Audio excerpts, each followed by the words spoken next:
Hello friends, welcome to Kalam academy. मेरा नाम है मनु नायर और आज हम इकोनॉमिक क्विक वर्ड्स में एक और इंटरेस्टिंग इकोनॉमी के टॉपिक को डिस्कस करने जा रहे हैं। और आज का जो हमारा टॉपिक है वो है index for industrial production and core sectors. तो अब इसकी शुरुआत हम एक न्यूज़ के साथ करेंगे। बहुत ही रिसेंट न्यूज़ है कि इंडिया का जो इंडस्ट्रियल प्रोडक्शन है वो फरवरी में 5.6% की दर से बढ़ा। और इसी के साथ आपने एक न्यूज़ देखी होगी कि जो कोर सेक्टर्स का आउटपुट है वो मार्च में कितना रहा, 3.6%। ठीक है, तो आइए जानते हैं कि इंडेक्स फॉर इंडस्ट्रियल प्रोडक्शन होता क्या है और कोर सेक्टर्स का इसमें क्या योगदान है।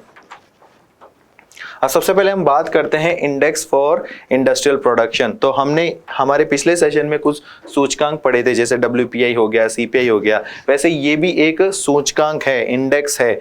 तो ये क्या बताता है? ये बताता है कि हमारी अर्थव्यवस्था में जो इंडस्ट्रियल प्रोडक्शन है, जो औद्योगिक गतिविधि है, उसमें कितना विस्तार या कमी हो रही है। तो जब हम औद्योगिक जो गतिविधियां हैं उनमें जो भी विस्तार या कमी देखते हैं तो वो किसके रूप में देखते हैं? हम वो इंडेक्स फॉर इंडस्ट्रियल प्रोडक्शन के पॉइंट ऑफ व्यू से देखते हैं। तो इंडेक्स फॉर इंडस्ट्रियल प्रोडक्शन जैसे हमने देखा, ये क्या है? ये एक ऐसा सूचकांक है जो भारतीय अर्थव्यवस्था में विभिन्न औद्योगिक क्षेत्र के प्रदर्शन को क्या करता है? इंगित करता है। यह एक निर्धारित समय अवधि में अर्थव्यवस्था के विभिन्न औद्योगिक समूह में विकास दर को दर्शाता है। अब जैसे हमने पिछले सेशन में भी पढ़ा था, जब हम एक सूचकांक की बात करते हैं, जब हम एक इंडेक्स की बात करते हैं तो एक निर्धारित समय अवधि के अंदर ही हम चीजों को देखते हैं। जैसे कि मान लो अभी जो न्यूज़ हमने देखी, इसमें बोला गया था कि IIP फरवरी 2023 में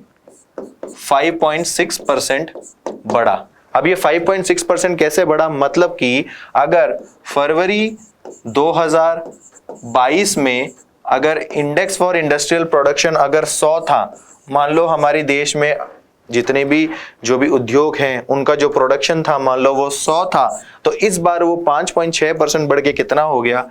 105.6। तो यहां पर हमने एक निर्धारित समय अवधि के अंदर जो विस्तार हुआ है उसको देखा है, यानी कि फरवरी 2022 से फरवरी 2023 में आर्थिक गतिविधियों में जो विस्तार हुआ है उसको हमने देखा है। तो ये सूचकांक क्या बताता है? हमारी अर्थव्यवस्था में जो भी औद्योगिक गतिविधियां हैं उनमें एक विस्तार देखा जाता है इसके अंतर्गत, एक समय से दूसरे समय के बीच में। ठीक है, तो इंडस्ट्रियल प्रोडक्शन, अब इसकी गणना जो है, इसकी गणना और प्रकाशन कौन सी संस्था करती है? ये करती है राष्ट्रीय सांख्यिकी कार्यालय, यानी कि नेशनल स्टैटिस्टिकल ऑफिस। और ये महीने में हर महीने इस डेटा को पब्लिश करती है। अब इसके अंदर देखा क्या जाता है, जैसे कि हमने डिस्कस किया, ये अर्थव्यवस्था में औद्योगिक गतिविधियों के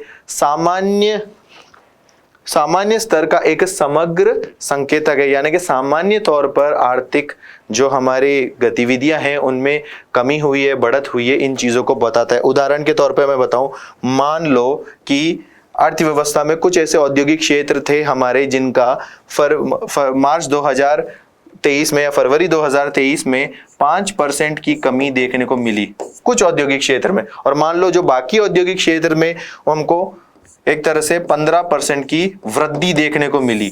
तो अब 15 में से 5 को घटा देंगे तो कितना होगा? तो ओवरऑल जब हम देखें तो हमारी जो औद्योगिक वृद्धि या औद्योगिक विस्तार या गतिविधियों में जो चेंज आया है वो कितना है? ओवरऑल 10% आया। तो एक सामान्य स्तर पर आपको समग्र यहाँ पे संकेत दिए गए हैं कि ओवरऑल जो हमारी आर्थिक गतिविधि है वो कितनी बढ़ी है? 10% बढ़ी है। ठीक है, और IIP जो है, यानी कि इंडेक्स फॉर इंडस्ट्रियल प्रोडक्शन है, ये बहुत ही महत्वपूर्ण है हमारे GDP कैलकुलेशन में। क्योंकि आर्थिक गतिविधि को हमें क्यों देखते हैं? क्योंकि हम जब GDP कैलकुलेट करते हैं तो इन सारे डेटा की रिक्वायरमेंट हमें होती है। अब GDP की बात करें तो हम जब किसी भी देश की GDP पढ़ते हैं, हम हमारे भारत देश की जब GDP भी पढ़ते हैं तो हम उनको 3 भागों में बांटते हैं। एक होता है आपका एग्रीकल्चर, दूसरा होता है आपका इंडस्ट्री यानी उद्योग, और तीसरा होता है सर्विसेज यानी सेवाएं।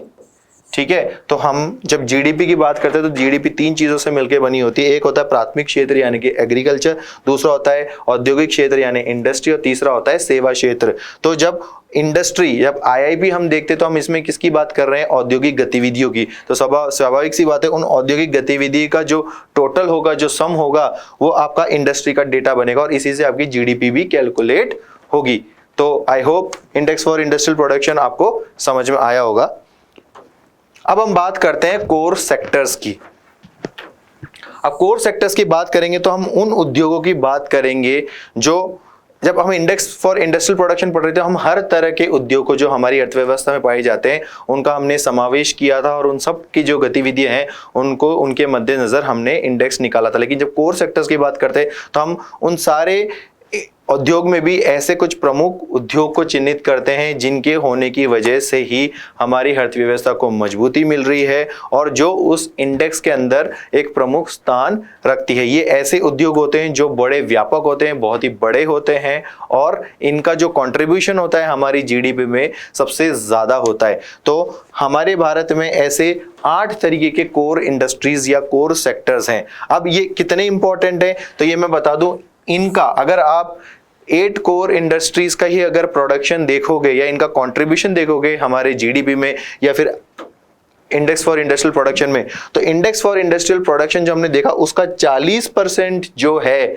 वो इन कोर सेक्टर से ही आता है। मतलब आर्थिक गतिविधियां जो हमारे देश में हो रही है उनका 40% तो इन 8 क्षेत्रों से ही, इन 8 औद्योगिक क्षेत्रों से ही आ रहा है। ये इतने व्यापक उद्योग होते हैं और ये इतने इंपॉर्टेंट होते हैं कि इनके अगर आर्थिक गतिविधियों में विस्तार होने से बाकी उद्योग भी प्रभावित होते हैं। उदाहरण के तौर पे जैसे इसके अंदर एक कंटेंट है हमारा स्टील।